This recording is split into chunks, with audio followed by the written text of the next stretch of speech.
I didn't grow up with an idea of how to deal with money. When there's no generational wealth, it's very different. And it was very much spending what you don't have. Going out, experiences, traveling. I don't think I would take back those experiences to potentially have 100K in my bank account now. A lot of the Asian kind of cultures, you just need to be pretty and meet someone that's rich. I never heard about investing. I never heard about stocks. Yeah, I think we look at investors as like they're the smartest in the world. We're still going to invest in 20 companies that fail. What is the market? What is your product? So much is on the founding team, because even if they've built a product and everyone's like, yeah, this is going to be great, the market's going to love it, and then the market doesn't love it, if you have a really great team, they will pivot. So I then just ended up being friends with a lot of the investors. When I put them in touch, I would actually ask the investor, hey, can I just sit in the room with you?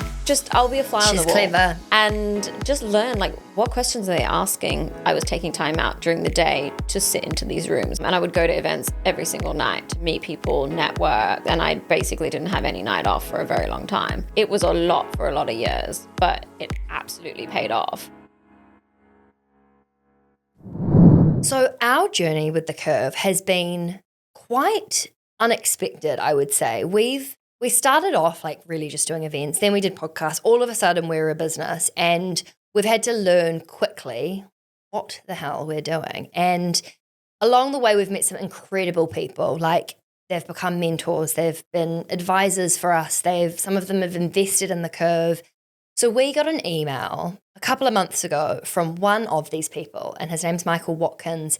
He runs a financial tech platform that he's building out of, I want to say Abu Dhabi, but it may be Dubai. Anyway, he was on a panel with this incredible woman that he was like, you've got to meet Sonia. She's building this amazing business called Tala Thrive. You should connect. We were like, amazing. So anyway, Sonia has been one of those people we've been having coffees with and like just speaking about business and her experience building a tech platform. And this was a conversation about culture and how culture influences the way that we spend, save, invest, about entrepreneurship and how going all in is kind of the only way to do it. She's currently like not taking a salary. She is building an amazing tech platform.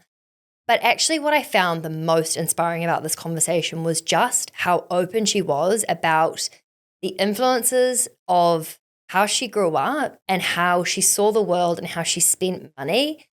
And actually, unfortunately, how as women, like the messages that we're fed and how much they hold us back can like ripple into our teenage and adult life. And yeah, this conversation was one that we were originally going to gatekeep and kind of put in the members, like the investing club, but it was too good. And we decided that everyone needs to listen. So we hope that you enjoy it. And this is a conversation we have with Sonia. And if anyone wants to check out her amazing platform, it's Tala Thrive. And right now it is available in the UK and in Australia. Also, if you do want to learn more about the Investing Club and all of the amazing content that's in there and not put on the podcast, we will put the details in the podcast show notes. So Sonia and I were introduced through kind of like a mutual friend, someone we both met through business circles. Yeah. Running a startup it's a different kind of stress than working and feeling stressed within your job in a company. And I think he was like, okay, you two have a chat. Yeah. But the reason I wanted to get you in today, I just think that your story and your experience, both professionally and personally, is so interesting. And I'd love to just start with a real context as to like, who are you in terms of before I met you? So I am from Melbourne, born and raised in Australia, but my parents are from Malaysia and we have some Indian heritage. Both born and raised in Malaysia. My mum's from Kuala Lumpur and my dad's from like a tiny town. Yeah, they immigrated there, and my dad was always kind of an entrepreneur, so he would do different businesses. Definitely the different cultural background, especially kind of, 34 years ago in Australia, was very different, I guess, to a lot of my friends and the way that they grew up. And then I grew up in Shanghai for 4 years as a kid. I don't know if I told you that before. Yeah. So that also obviously affected a lot of the way that I think I am today as well, to be honest, because I think I was like a really shy kid, and like no one believes that now because I think I'm quite extroverted. I often hear that a lot from people who, when they were younger at school, like up to like maybe 16, 18, were quite in their shell, and like as they grow up, really like, and it's such a genuine confidence too. It's not like the fake bravado. It's quite interesting. It's interesting you say that because I think I've still and have had for a very long time pretty bad self-esteem, to be honest. Which honestly, it just like, I know it's crazy. It just blows my mind because I look at you and I just think I like am in awe of, how you present in the world, and not just, I don't mean like physically. I think that I was having this moment last night, just like all these stupid beauty ads being thrown at me on Instagram. Like, and I was just like, awful. I'm so sick being told that I'm not enough, that I need to change. I'm just like, go away. Constantly. And no wonder there's such a like self-esteem issue when we're constantly being told to change things about ourselves. Yeah, really, exactly. really. But I think also in like a lot of the Asian kind of cultures, people around you are just very direct. You'll be kind of force-fed and be like, you have to eat this, and there's always so much food around. But then you'll also be like body shamed at the same time.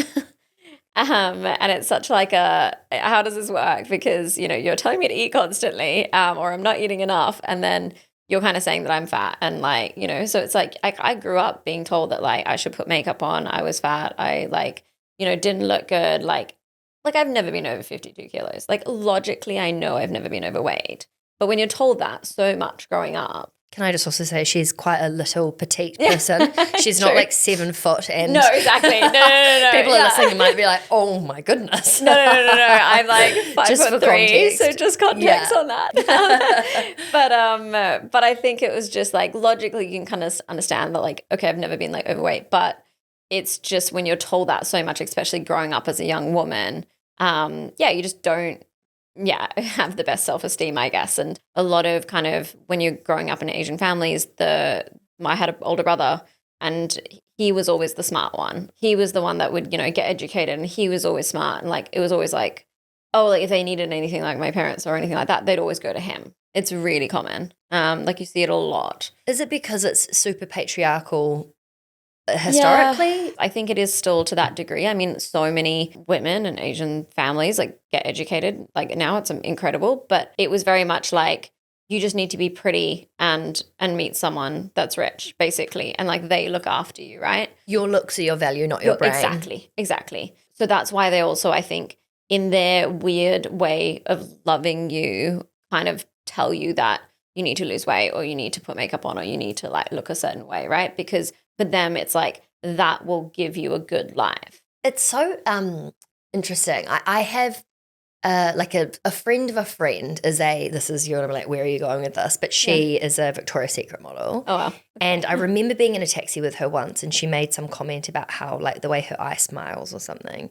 It was like I wish this wasn't. And I just remember looking at her like, you are the most beautiful person like, I think I've ever what been are you talking about? in like this close proximity where like, I can't believe you have those insecurities. And it's just, and you are honestly, you look like, I can't even explain. Like you actually, I don't know if this is going to sound rude, but like a princess or something. Like genuinely, you're so beautiful. Anyone that's not watching this, like, but it doesn't actually matter what you look like because we all have such similar feelings. Like you could be literally, objectively one of the most beautiful women in the world. I guess what I'm trying to say is it's such a universal feeling 100%. to not feel like you look good enough or you're enough or whatever. Yeah.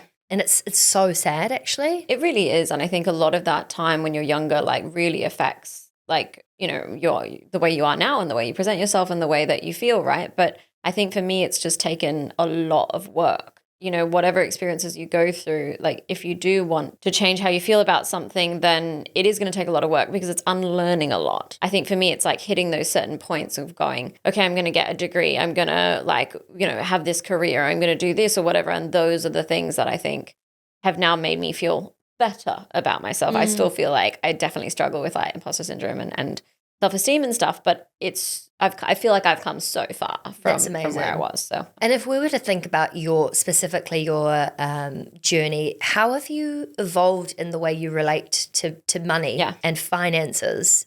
Because I imagine like both of those things are quite closely linked with regards to the work that you've done, given you now are running a business. 100%. I didn't grow up with an idea of like how to deal with money, to be honest. My dad left when I was like 13, moved back to Malaysia. So basically mostly like raised by a single mum. And even when he was living in Australia, he wasn't really present. Basically all I saw was kind of my mum and her way of kind of money.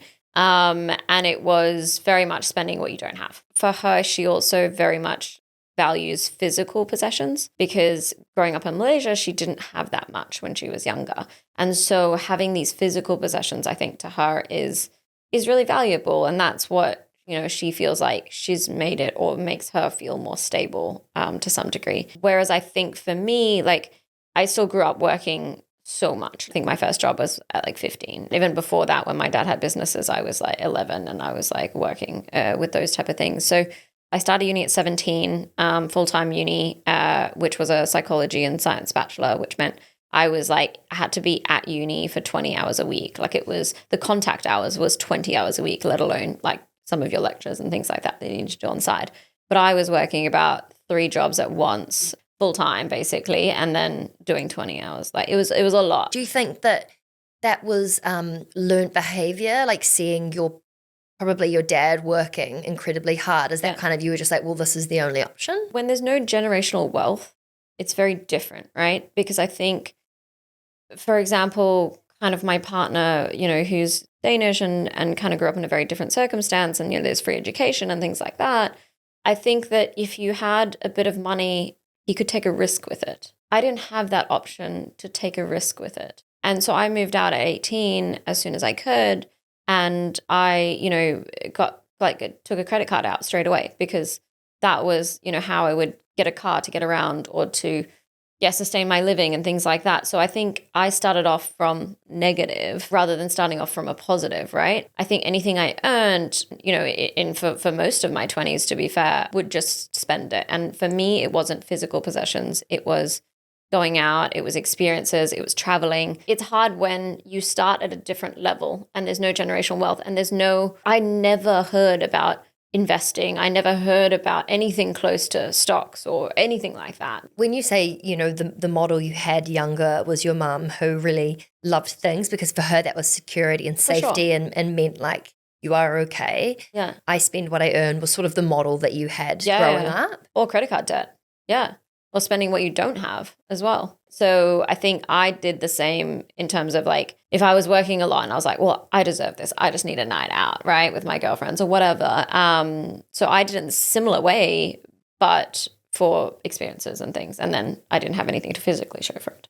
I think a lot of people, if you actually start looking at the way you spend money, you will notice that is, I would say, incredibly common, not just for women, but actually for guys too. Like last night I was in bed feeling really sorry for myself. Yeah. And I found myself online looking at rugs to buy for my room. And I thought, what are you doing? Yeah. This is not the time. Like, you are not in a stable frame of mind right now. Do not go and spend money. Like, but I think that there's this like constant reaching and clutching when there's a lot that you can't control. Spending money is a quick dopamine hit, right? When you grew up and your experience with money went from credit card and debt into a more stable, like you've taken a huge risk now starting a business, not to freak you out. No, but I just mean, like you're on the same boat. But true. But I mean, you've really come a long way from what, would be described, I guess, as your classic scarcity mindset of I need either things or experiences. What were the unlocks that taught you to be different with your money? To be honest, I don't think I changed it much. I was more aware of it, I think, and I think I wasn't as stupid about like spending as I grew up. But I would still so I moved to Sweden. I was there for 4 years. I was in Copenhagen for 2 years, and then now been in London for 2. But I think most of my kind of late 20s, early 30s was kind of spent in the Nordics, and it was the first time I was like in Europe and living there, and, you just travel every weekend, right? And so for me, I think I still did a lot of that, even into my kind of late 20s, early 30s. I would kind of just go, okay, like, where am I going this weekend? Like, book a trip, because I'd be like, I'm from Australia. Like, I mean, here you can fly 1 hour and you're in a completely different country. Like, this is incredible. So I think I did a lot of that. And to be completely honest, I think I thought a lot about this now. And I think there's times in your life where, for me, I don't think I would take back those experiences to potentially have 100K in my bank account now. However, I do think that there's periods in your life where you go, okay, now you actually need to start caring about it. From about 30-ish or so, I was kind of like, I've done a lot, I've seen a lot. Like, let's get a bit more serious about this now. And that's when I kind of started, I was already in the VC scene and stuff like that. And so I think Do you want to just explain VC? A lot of people won't know what that is. I came from a very different background in terms of like I studied psychology, no business background, where, basically then moved into the startup ecosystem. And then I started running a startup space and then moved to Sweden and running incubator programs. So basically helping a lot of early stage tech startups grow or raise their first round of investment. And then I worked at a venture capital fund, so VC fund. And that's basically where there is institutional money that is then basically invested into different types of startups. And in this case, it was tech startups at a very early stage. So they just started the company. And so then I think also being around, that whole fundraising scene and like investments, that was completely new to me. And so that's where I think I learned a lot. I think I was 27 or something like that when I moved to Stockholm. And what I think I loved the most, and I'm so, so glad that I did, my job was basically to help the startups with anything they needed. Big part of that was introducing them to investors, either angel investors or individual investors that were investing their own money, or venture capital investors, which were investing from a fund. So what I would do is I then just ended up being friends with a lot of the investors. And so when I put them in touch, I would actually ask the investor before the meeting, hey, can I just sit in the room with you? Like, I'll be a fly on the wall. She's clever. Right? Yeah. And so I would literally just like sit in the back and like in the room and just like, or on the call, and just learn like what questions are they asking the startup and what is the startup answering? And like the closer investor friends I would have, I would afterwards ask them like to debrief with me. Like, what did you think of that answer? And why do you think this way and stuff? And to be honest, I think that experience, not many people have access to, because you could work as an investor at a venture capital firm, but maybe you're working at one, maybe two. And then you get experience with different types of investors in that fund, but you don't really get experience with 10 different types of investors and the way that they think, which is what I got exposure to, because everyone thinks differently and everyone will ask questions differently. I mean, I think that's just genius, because you're right, those rooms are so private, and often you don't even know what a venture capital firm is, or what the idea of fundraising capital for business. I didn't even really understand or know what that was. And I think to understand that means that you inadvertently understand more about business, obviously, and ideas and what's going to work and what's not, and business strategy and blah, blah, blah. But also just investing in general, because when you understand what a skilled venture capital investor or angel investor, and those are people who are generally like high net worth individuals that would put money into startups, when you understand what they look for, you can also apply that to your own investing approach when you're investing in other businesses or the stock market or whatever. And I think that it's so clever to have seen that side. And the fact that there's, 1.8% of VC funding now is going to women, it's so low. Yeah. And it's because lots of people, but especially women, are never in those rooms. So exactly. What an amazing experience. And also that's for female founders. And when you look at women of color founders, it's 0.3% of all capital goes to women of color founders. Oh my God. And so how did you end up in that job? I mean, literally most of my uni degree was spent in lab coats. I did something completely different, but I kind of was interested in the startup ecosystem. I started hanging around kind of some of the startup spaces, and then I applied to a job like super out of the blue.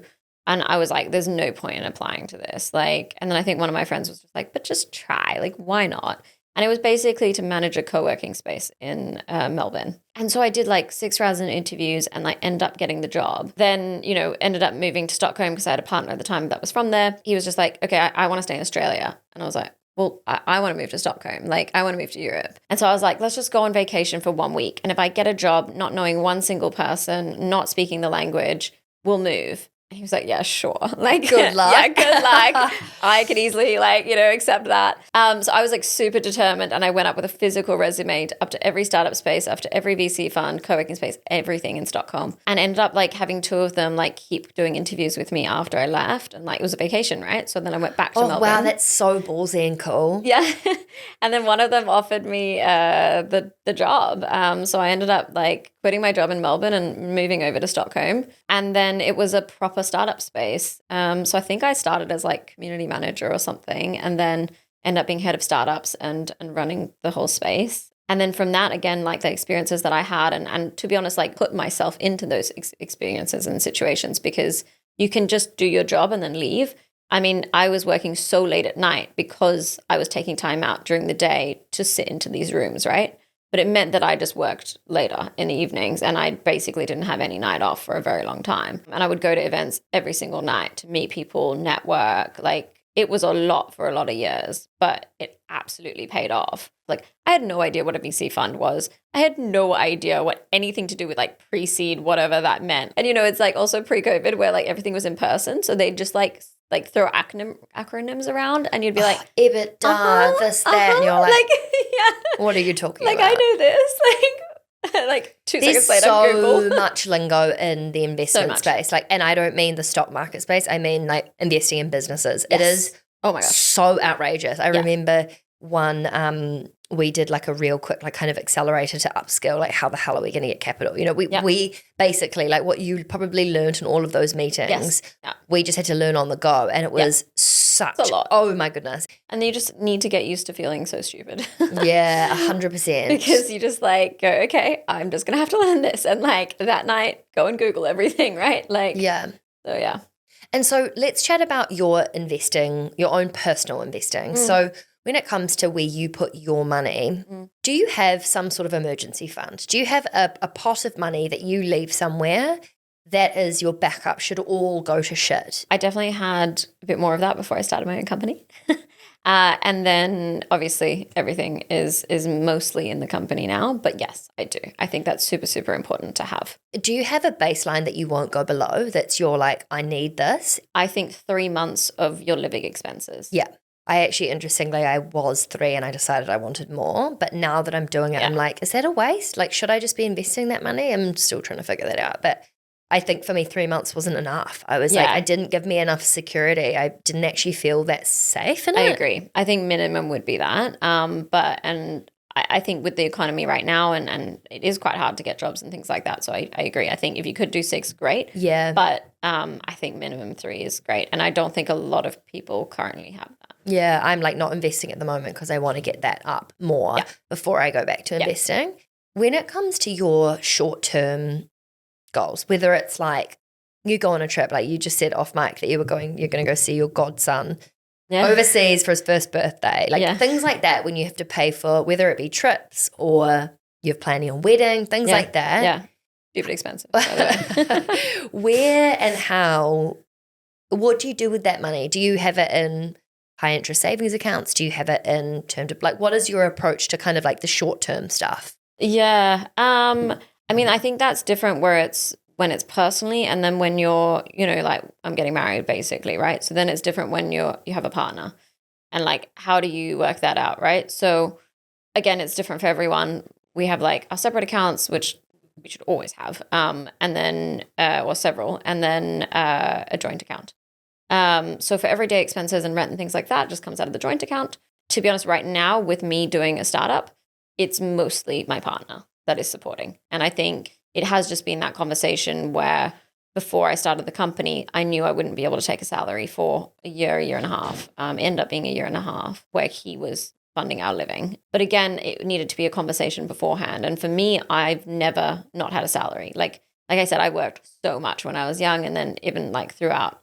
So it was really weird for me, and it took a lot for me to actually rely on someone else, my partner, to go, I'm going to cover us while you're doing the startup. Like that was, it took a lot, to be honest. Gosh, I can't, I actually can't imagine it. And I think that there's so many elements to it, right? Because if it's someone you you're engaged now, congratulations. Yeah, thank you. But you weren't engaged at the time. So you're making a decision on like essentially, and I don't know if you have this in writing, but it's kind of what's mine is yours is the approach, right? Because he's funding the now with the idea that your company will end up being very successful and that's something you'll share in. Exactly. I think it's really difficult for couples to navigate that. Yeah. Did you have that in writing before, or what did you do? No, we don't. And I think maybe we should have, but we don't. And I think it's just that kind of thing what we know we're going to be together forever. And I think, well, at least with my situation, but a lot of kind of Asian families and also different ethnic families, I think a lot of the time, again, like I mentioned, it's that you marry for money. As a woman, you marry like your partner that's going to be stable and things like that. And so growing up seeing that, that was how my parents had it. I was like, I don't want to do that. Like, I want to always have my career, always have my money, and like, I will always like support myself. And I think that took a lot, to be honest, to have a lot of these conversations. I think my partner's just honestly the best person in the world. And I think he's just so supportive. I think to him, he's like, but like, you know, would you do the same if I was in that situation? I was like, of course I would. And he's like, so why is it so hard for you to allow me to do the same? But I also understand your hesitancy and how like almost unnatural that would have felt for you weird. because it's almost doing exactly what you said you didn't want to. Exactly. There's still times where I'm a bit like, no, like I can get this, or like I'll take this or whatever. And he's very much like, it's fine. Like, you know. And how do you then deal weird. with things though, like buying new earrings or funding your wardrobe? I don't think he would have had any issue if I asked him like, hey, I want to go get this. Like, can you transfer me or whatever? He would have had no issues. I think for that year and a half, I just didn't. Of course, so you're not in that situation now. Exactly. Sorry, so I'm not in that now, right? So like, so now time, I'm taking a salary. Yeah. But in that time, because it was kind of a short period, I just didn't buy those things. Yeah, I think for me during that period, it was just everything goes into the company, full focus on that. And then, yeah, it did take a hit in terms of like my kind of social life as well, for sure. And I think that's, again, where it comes back to those periods in your life where you should be focusing more on saving, or I shouldn't feel bad about spending a lot and having those amazing experiences. But those were those periods where I go, nah. I really liked what you just said. You go through different phases. Yeah. For me right now, I'm on building up my safety net. That's important to me and that's my focus. Yeah. But, you know, there'll be a time where my focus is different and my priorities are different. It's just like okay to be where you are and know that once you've reached that short-term goal, whatever it is, you move on to the next one. And I think it's always constantly assessing where you're at. I think I also need to be very, very aware of the fact that I am incredibly privileged to have a partner that is that supportive, and not just financially, I will say. Like, I mean, he cooks dinner most nights. Like, he will, you know, clean up the apartment. Like, he will organize all this stuff. Like, it is also an absolute darling. I mean, he's incredible. Like, but like, I think I wouldn't have been, okay with it if it wasn't for him, and I wouldn't be in this privileged position if it wasn't for him. So I probably would have then just gotten another full-time job or and done this on the side, and it would have taken a lot longer and it wouldn't be in the same position. And I just don't think everyone has those opportunities that I've had now. So, yeah. When it comes then, so in terms of short-term goals, it sounds like that's not really something that you focus on. That's kind of a collective between you and your partner. Yeah. So for example, the wedding, it's like you don't have a salary that's going to be able to pay for that. That's, you know, it's a very much a team effort when it comes to all finances. Is that right? Yeah, I mean, now I'm taking a salary, so that helps, obviously. Yeah. But yeah, I think it is just kind of, we have a full budget for it, and you know, he's an ex-consultant, so great with the Excel spreadsheets for everything. So yeah, I think that is kind of, you know, will probably still be more him, but it's not like a, okay, you take this, I take this type of thing. It's kind of just like, okay, now we need to pay for this. Like, all right, I'll get this one. Or like, now we need to pay for this flight. Okay, I'll book the flights, you book the hotel. It sounds like a real team approach to finances. It's really what's mine is yours, opposed to this is my income and or asset, i.e. your business. And then, you know, which, you know, that's obviously working for you and that's amazing. When it comes to investing, like are you in a space where you either have before or you do now invest in other assets other than your business, or is like 100% of your, I guess, financial future and, for lack of better words, eggs in the business basket? Yeah, I've done like a few small tickets into startups and, you know, female founders, minority so you've founders. Like angel invested before. Yeah, cool. But very small tickets, and just stuff that like, I want to kind of support, but very few. So now it's just purely like company, basically. That's my focus, and everything is basically going into that. When it comes to investing, like you just mentioned that you did some small amounts into angel investments, so like startups. Is there any transferable questions that you ask yourself that other people might be able to implement when they're looking at public companies? Because investing in private companies, for anyone that's like, what's going on? It's a much high risk. You know, you could never see that money again. It's very, very different to investing in the stock market. So yeah, if it's a stock market, then it's very much like you say, it's lower risk, it's long term. So I think you want to see something that's kind of more of a long-term company, right? So startups, you look at stuff that's completely different, right? Because you want kind of a quick return or relatively quicker return.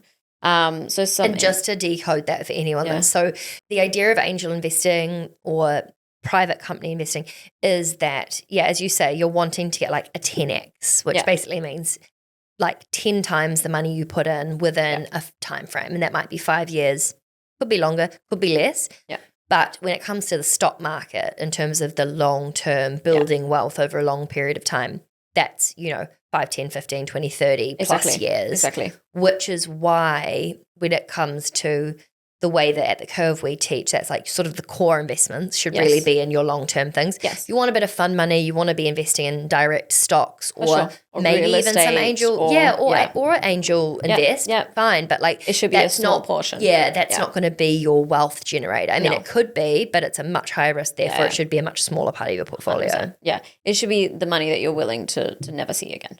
A lot of investing in startups is, and you're probably going to have a different view on this, but the way I see it is it's much more about the founders than it is so much like the balance sheet or the revenue numbers. Of course, those things are important, but are there other things that you look at other than when you hear a great idea? The times that you did invest in startups, what were your like tick, tick, tick? Yeah, founders, I mean, it depends on what stage of the company you're at, right? Like, did you just start it and you don't have a product in the market, for example, then you don't have any revenue to look at, right? So you don't actually have those numbers to look at. So absolutely, so much is on the founding team, but then it's also on what is the market, like what is your product, and like who's your target market for this? How many people are there? How many other companies that are similar are in the market? What are they doing versus what you're doing? Like timing is a big thing as well. Okay, you might be the first one, but would you then have to educate the market on what you're building? So for example, if you look at Airbnb, they didn't take off for a very long time. How long? I think it was something like 8 years or something. No. Like it was a long time. Wow. Like, don't quote me on the years, but look them up. Imagine like for the first time ever, before Airbnb or Uber or anything was a thing, imagine pitching to an investor like, oh, you can rent out your home to random people on the internet. It's so funny when you say it like that, right? Because it does sound ridiculous. No one's gonna do this. But it's even like Afterpay, like, oh, you get the stuff before you've paid for it. People would be like, are you losing your mind? Yeah, exactly. Like, that's not going to happen. How can you guarantee that they're gonna? No. So I think it's also like educating the market. There's a few different things that you can look at, but the team, absolutely, because even if they've built a product and everyone's like, yeah, this is going to be great, the market's going to love it, and then the market doesn't love it. If you have a really great team, they will pivot. They will try something else until it works.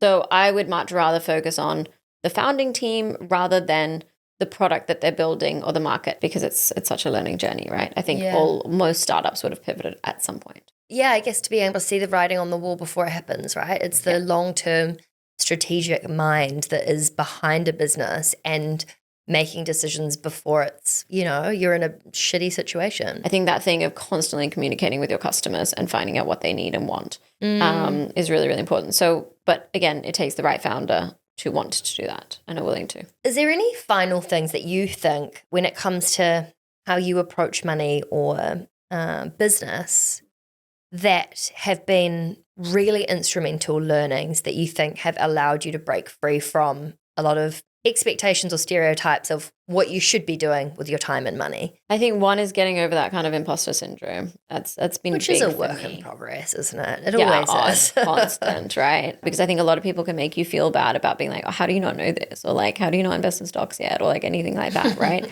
I think for me, I've always been someone that's been incredibly curious. Like, again, I don't have a business background. I've never studied it. Like, I don't come from that. And pretty much everyone that worked in venture capital came from investment banking, consulting, business studies. Like I was very, very odd one out. But it's because I learned so much along the way and from people and podcasts like this there's a lot of information online now, I think, that you can learn it from. So that, and then just getting over this whole imposter syndrome thing, right? Because once you learn more, you get a bit better and a bit more confident in it. So I think if you just keep learning, it helps a lot. I think that's been for me just like constantly staying curious. Like, exactly. You don't know something? Cool. Someone didn't know it at one point too. Like, exactly. It doesn't matter if you don't know what. Even like for me, I think the curve would never have started had I not asked millions of questions. Yes. I mean, that's not true because doing events, but like what I mean is the ripple effect of ask a question, it's okay to not know, is such a massive barrier. And I think that when we first started the podcast and it was like, I didn't know what a stock was. I honestly just didn't even know what it meant. It's fine to not know things, but that often is the barrier to break through for more opportunities, whether that be business or financial growth. Yeah, I think we look at kind of a lot of people that are investors and they do that as a day job as like they're the smartest in the world and like they know everything. They really don't. Let's just like be clear about that, right? Like no one knows what they're up to. Exactly. Adults are just slightly wrinklier children, really. Yeah, exactly. So we're all figuring it out. So as long as you just kind of go, you know what, like even this like partner at a fund is going to make mistakes and invest into companies that don't do well. Like most of them won't do well that they invest into. So just take that as like a, example and go, okay, cool. Like even though they're meant to be like the best at their job, they're still going to invest in 20 companies that fail. Oh, great. Thank you so much for coming in. I'm so glad we managed to do this before we moved to Australia. Yeah. How exciting. And for anyone that wants to learn about your incredible company and what you're building, where can they find more information about Tala? Yes. Maybe I'll kind of just give a quick intro. Would love that. Started the company early last year. It was based on my kind of experiences of really struggling to find a therapist or coach that understood my cultural backgrounds and all the different things that I think we kind of face as, people of color, different cultural backgrounds, or immigrants. So basically, Tala Thrive is a mental health platform that matches you to therapists and coaches who understand your culture, language, or religion. So we're the first one in Europe that's purely focusing on culturally competent care. So amazing. And honestly, when you hear companies that just sound like, why does that not exist already? Right? Like, how does that not? It's the same with like a lot of, and like, I know what happens in the medical space. Like there's a lot of misunderstanding that happens because language barrier. Language barrier or cultural. Yeah, totally. Exactly. And so it makes so much sense that like from a mental health perspective, how important that is. I mean, when I was literally looking for it, I was like, for myself, I was just like, okay, why is this not a thing? And then I was like, no, seriously, is this a thing? And then I just like kept like searching and Googling and I was like, okay, I should do this because there's such a big market for this. Which is quite crazy. So yeah, basically it's just that we shouldn't have to pay to educate our therapist about racism, cultural identity issues, generational trauma, like any of that, our therapists and coaches have, all the like very similar lived experiences to what we have because they've actually experienced it themselves or they're very highly educated around how to deal with these type of situations. And so if anyone's wanting to use it or they're listening thinking that's amazing, how do I? Yeah. We actually just went live like this last week, which is crazy. Congratulations. That's so amazing. Yeah, it's been really exciting. But I'm also like, just get it out. Like, it's like when you've been building it for so long. www.tala, Thrive, thrive.com. Oh, wow. What an amazing platform. And so is it available for Australians?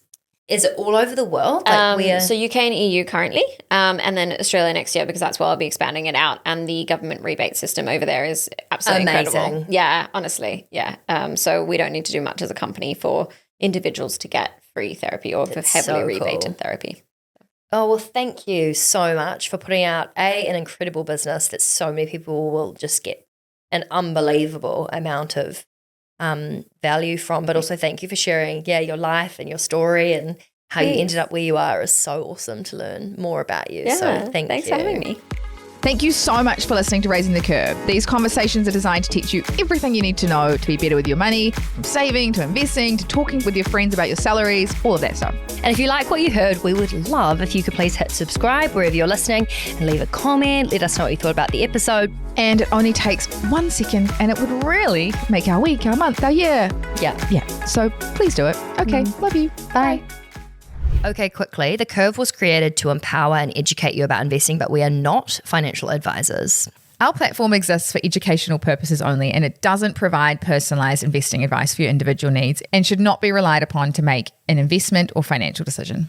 And always remember to do your own research before making any investment or financial decision. We're here for any knowledge and support you need, but the final call is always yours. And thanks for being here.